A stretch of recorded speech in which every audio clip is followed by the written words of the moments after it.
Okay, we're going to talk about the Avoximeter point of care testing device, which we utilize for essentially when we're doing right heart caths. When the physician has a Swan-Ganz catheter in the pulmonary artery, we like to get saturation, information regarding saturation. So you'll hear the physician, when he gives you the sample, he'll say this is a PA sat, this is an AO sat. And it kind of gives us some indication, what the right side of the heart is doing and how the patient, with regard to the patient's condition. So with this device, very simple to use, we have an electronic QC, which literally it's just orange and yellow paddles. And really what they're doing is they're measuring the amount of light that can be filtered through. So as you can see, more light can get through the yellow paddle versus the orange paddle. And it's as simple as literally inserting the cuvette right into the machine. The AVOX will analyze it and it'll give you a number or a value. And there you are. So these values, what you're gonna do is you're gonna come to the book. This is your AVOX book, and daily, every day, when whoever the nurse is that's opening up the room is responsible for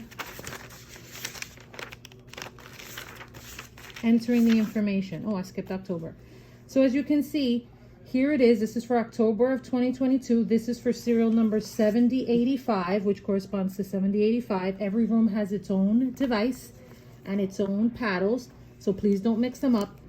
And literally what you're going to be doing is for the orange filter, you're going to write down the values. So if you come back here, you only need two values. You need your oxyhemoglobin and you need your total hemoglobin. So both of those numbers are going to be transferred right onto here. And the same thing for the yellow paddles. Now, we have ranges. So if you notice, if you come up here, it's a little grayed out. But the minimum is 37.2, maximum 40.8. So we're within range for the oxyhemoglobin, and then total hemoglobin 16.4 to 17.6, and we're also in range. If we are ever out of range, we have to call Pete Sequinat, who is responsible for this point of care testing device. Okay, and then just going down, QC, did it pass? You would say yes, and you initial, and that's as simple as that. Those are the electronic QCs. Again, you do this once a day when you're opening up the room. So all of our liquid QCs are, even with regard to hemocron, all of that is stored in the lab. And so when we run out, we have to tell either the charge nurse, and someone will be responsible for going up to lab and getting all of these quality controls. Okay, so let me talk about the liquid QC, because this one takes a little longer. It's not as simple as the paddles. So this is in the refrigerator. And as you can see, there's three controls for our AVOX. And it's all specified. So here's level 2. Not hard to see it there. This is my level 3, which means that this should be my level 1. There you are. So levels 1, 2, and 3. And what you're going to do is, obviously, you're going to take one of each. And these are done every Monday morning. If it's a holiday, then it's done on Tuesdays. These are done weekly. A blunt tip. The paddles, as I said, the orange and the yellow paddles are once every 24 hours. These are weekly. So how do we run that? So essentially what you're going to do is you're going to, whatever level you're running, let's say you're starting with level 1, you're going to break the ampule, obviously with a cotton gauze so you don't get cut. You're going to break the ampule, blunt tip needle attached to a syringe. You're going to aspirate the contents of the cuvette, and then what you're going to do is remove the blunt tip needle, and you're going to insert, it's with the Luer lock syringe will lock onto here, and then you're going to depress the plunger, and you're going to have all of those contents right here in the well here. Now, I know you can't feel this, but there's a rough side and a soft side, a smooth side to our cuvette. And so what I want you to remember is that rough side, that's actually perforated, that has holes. So if you inject too much, this is gonna leak, and it's actually gonna leak into our machine. Not good.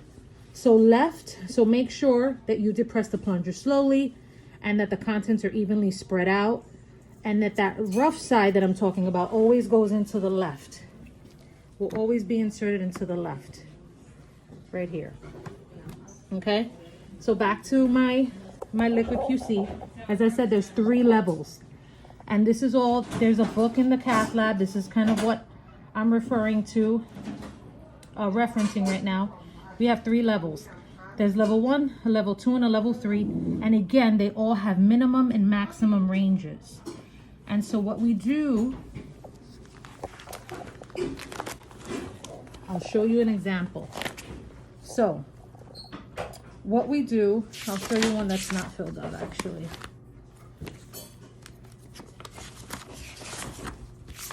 Maybe in the back.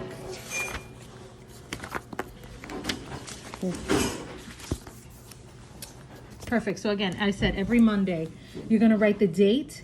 You're going to put your initials, or whoever's completing it. QC expiration. This has an expiration date. And as you can see, it's June 30th of 2023. So you write the expiration date.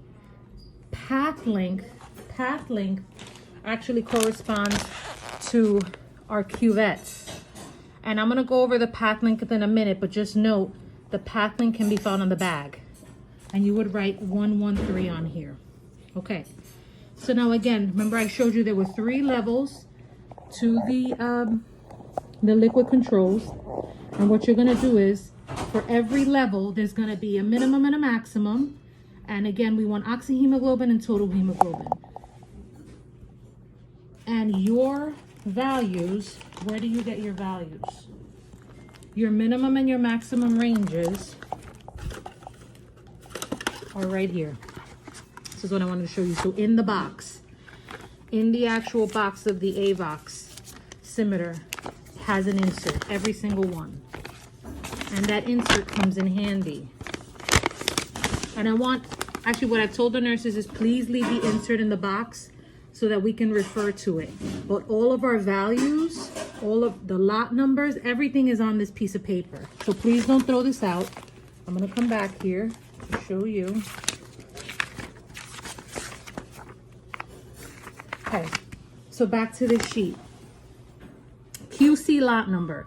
You notice down here, QC lot number, every single lot, remember there's 3 of them, has a lot number. So you see number 1 is 0521196, 0521197, so on and so forth. So you would write the lot number for each level on the bottom row. The other thing you want to do is, and disregard this side of it because we only have an Avoximeter 1000E. So that can help minimize what you're looking at. Okay, so now what we're going to do is, again, I said that there's a minimum and a maximum. The other thing is too, you see how many, the Avoximeter is obviously able to give us more than a total hemoglobin and an oxyhemoglobin. We don't need all of that. So it gives you more values than you need, but just keep in mind, we're looking at oxyhemoglobin, our minimum and maximum for that. As you can see, 43.6, 48.6. So I would write the minimum and the maximum ranges there. And then again, when I'm inserting my cuvette, the actual value that I obtain, I write in here, and I'm gonna make sure that it's within that minimum and maximum range. And for example, you can see they did that this morning, or not this morning, they did it, this is actually old, back in July. But as you can see, here's my minimum and maximum, and I was within that range. Okay, so remember, if this is not within range, if the value that we get back from the Avox machine is not within the minimum and the maximum range, if it's outside of that, we need to again escalate this to respiratory, Pete Sequinot specifically, because then that means that the value that we're obtaining from the Avox machine is incorrect, which obviously will skew results, test results for the patient. The other thing I wanted to mention is the path length. So this is actually a good example of this. So The Avoximeter cuvettes come in this bag, and as you can see, it's almost like those sandwich bags. It should be sealed tightly. The reason for that is if it's exposed to humidity, here we go. You see how this is pink? Change desiccant if pink. Warning if pink. So basically, this was actually left outside of the bag, which is how I found it. So this bag and all of the contents inside the bag are now void. We cannot use them.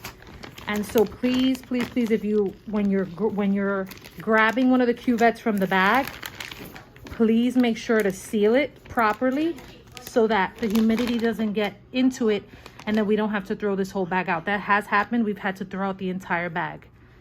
The other thing I want to talk about is the path length. So very specific to each lab.